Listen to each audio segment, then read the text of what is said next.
Je le disais, on essayait les vaisseaux de l'espace il y a un instant. Maintenant, on essaye les voitures électriques. C'est un peu un vaisseau du futur quand même. On en parle avec le fondateur des Electric Test Days, un événement Sud Radio. Bonjour Yann Azran. Bonjour Jean-Marie. Bon, alors, Electric Test Days, ça sonne en anglais. On va traduire le Tour de France. Le salon de l'automobile électrique. Voilà, tout simplement. Le salon de l'automobile électrique ou alors le Tour de France de l'automobile électrique. Parce qu'en plus, vous faites le Tour de France.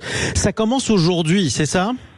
C'est le grand coup d'envoi et c'est pas pour rien du coup qu'on est au Matmut Atlantique. On a pris un stade pour le coup d'envoi. Le stade des Girondins de Bordeaux. Tout à fait. Donc, je peux me rendre aujourd'hui dans l'après-midi, c'est ça, au stade. Dans la journée, toute la journée. Dans toute la journée, voilà, au Matmut Atlantique de Bordeaux, le stade des Girondins de Bordeaux. Et là, j'ai des véhicules électriques qui sont mis à ma disposition gratuitement pour que je les essaye. Est-ce que j'ai bien compris ? Exactement. Vous repartez pas avec encore, mais au moins j'essaye. Il y a une super belle expo qui est en bord pelouse, donc vraiment devant. Enfin, l'entrée se fait par l'entrée des joueurs. L'idée c'est de faire vraiment une expérience sympa. Avec donc, on a une vingtaine de voitures, 20 modèles de 20 marques différentes qui sont exposées en bord pelouse et 32 modèles qui sont juste à l'extérieur du stade pour partir en essai.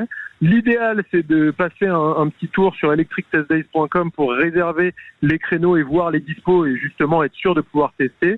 Mais sinon, vous pouvez venir et vous pouvez venir en famille puisqu'il y a des animations pour les enfants, il y a des food trucks, il y a vraiment toute une ambiance autour du véhicule électrique qu'on essaye de créer aujourd'hui et ça va être vraiment une belle journée. Bon, ça c'est une très très bonne chose. Alors, donnez-moi quelques exemples de véhicules qu'on pourra essayer. Tiens, faites ceux qui pourraient me faire le plus rêver. Dur avec moi. Mais oui. On a vraiment quasiment toutes les marques. Vous avez toute la gamme marques, que ce soit des américaines, des françaises, des chinoises, des vietnamiennes aussi. Il y a vraiment de tout.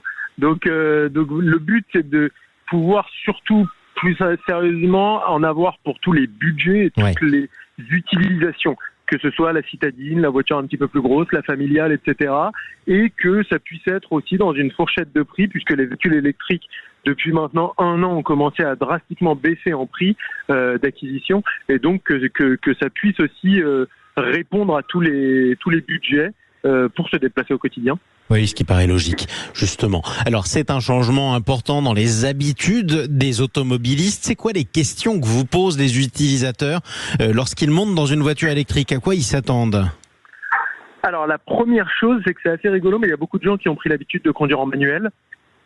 Et donc, il y a beaucoup de gens qui, quand ils arrivent, les électriques sont toutes automatiques. Oui. Et qui donc, on les voit un peu chercher. Où sont les vitesses ? Ça passe assez rapidement. Et non, la vraie surprise à la découverte, c'est quand on appuie sur l'accélérateur et qu'il n'y a pas de bruit et qu'en fait, il n'y a pas d'attente. C'est-à-dire qu'au moment où on appuie, ça décolle. On part directement et c'est vraiment, pour le coup, vous parliez de navette spatiale, il y a ce côté-là où on a l'impression de voler juste au-dessus de la Terre, quoi. Oui, ça c'est vrai que c'est assez spectaculaire. Le couple, comme dirait Jean-Luc Moreau, un expert en la matière, le couple de la voiture électrique fait qu'elle accélère beaucoup plus fort en fait que la voiture thermique, c'est ça ? C'est ça.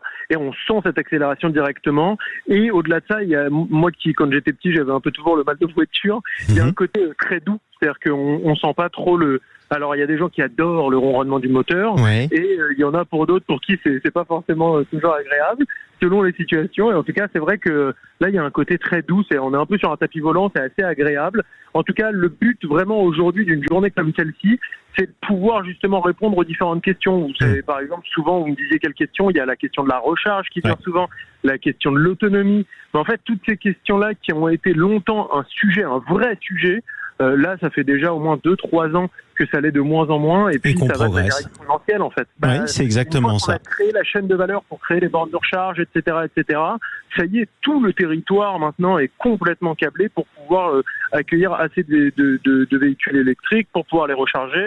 Les chaînes d'entretien aussi, qui était un sujet, sont maintenant gérés. Donc voilà, faut venir aujourd'hui, c'est les Electric Test Days et puis on est au Matmut Atlantique. Et puis le temps est plutôt correct. Rendez-vous au Matmut Atlantique de Bordeaux aujourd'hui, le Tour de France de la mobilité électrique qui va continuer un petit peu partout en France avec d'autres dates. Sud Radio y sera aussi. Merci beaucoup Yann Azran.